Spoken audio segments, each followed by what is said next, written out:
বিবাহিত পুরুষদের দিকে আসলে ওইভাবে নজর দেওয়া উচিত না বা আমি দিব না। বাট থাকে না মেয়ের ক্রাশ, ওরকম হয়েছে। আমি একজন সুন্দরী, শিক্ষিতা, কোয়ালিফাইড মেয়ে। সো আমাকে দেখা যায় সবাই প্রেমের বা বিয়ের প্রস্তাব দেয়, বাট এই ধরনের অশ্লীল কোনো কিছু আমাকে বলে না, কারণ আমি নিজেকে ওভাবেই ক্যারি করি। এখন হলিউড, বলিউড, ঢালিউড বা আমাদের নাটকের ইন্ডাস্ট্রি সব জায়গাতে এমন হয় যে মেল অ্যাক্টর অনেক বয়স্ক হলেও ফিমেল অ্যাক্টর দেখা যায় টিনেজার বা একটু কম বয়স্ক কেউ হয়ে থাকেন।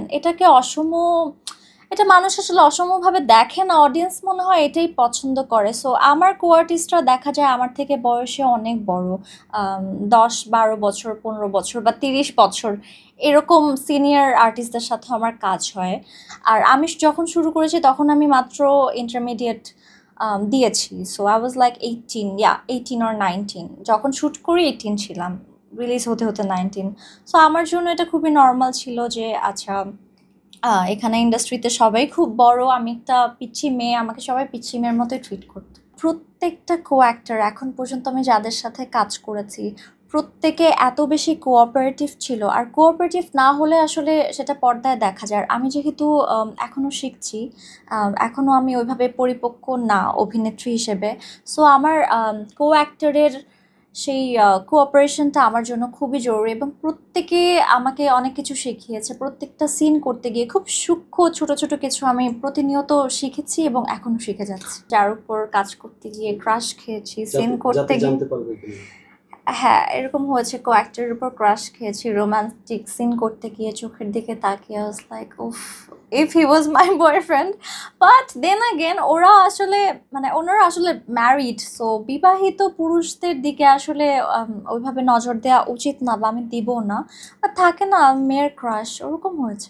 আপনি একসাথে কাজ করতে গেলে রোমান্টিক সিন করছেন, দুজনের মধ্যে একটা ফ্রেন্ডশিপ, একটা কেমিস্ট্রি বিল্ড না হলে আপনার রোমান্টিক সিন হোক বা অন্য যে কোনো ইমোশনাল সিন বা হাসির সিন সব কিছুই কিন্তু দেখতে খুব মেকি লাগবে।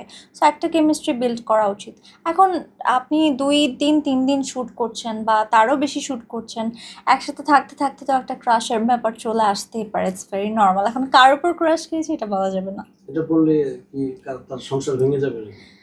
না, আমার কো অ্যাক্টর সবাই এখন পর্যন্ত, হ্যাঁ সবাই বিবাহিত। সো আমি কেন তাদের বিবাহিত জীবনে ইন্টারাপ্ট করব? আমি তাদের অবশ্যই অ্যাপ্রিসিয়েট করি, তাদের অ্যাক্টিং বা তাদের চার্ম, তাদের পার্সোনালিটি।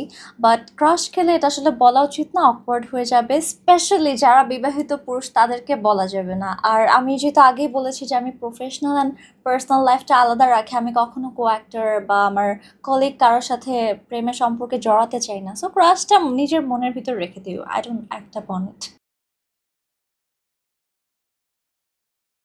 ওয়ালটন এখন দেশের সীমানা পেরিয়ে পৌঁছে গিয়েছে 50টিরও বেশি দেশে। ওয়ালটন, ঘরে ঘরে বিশ্বজুড়ে।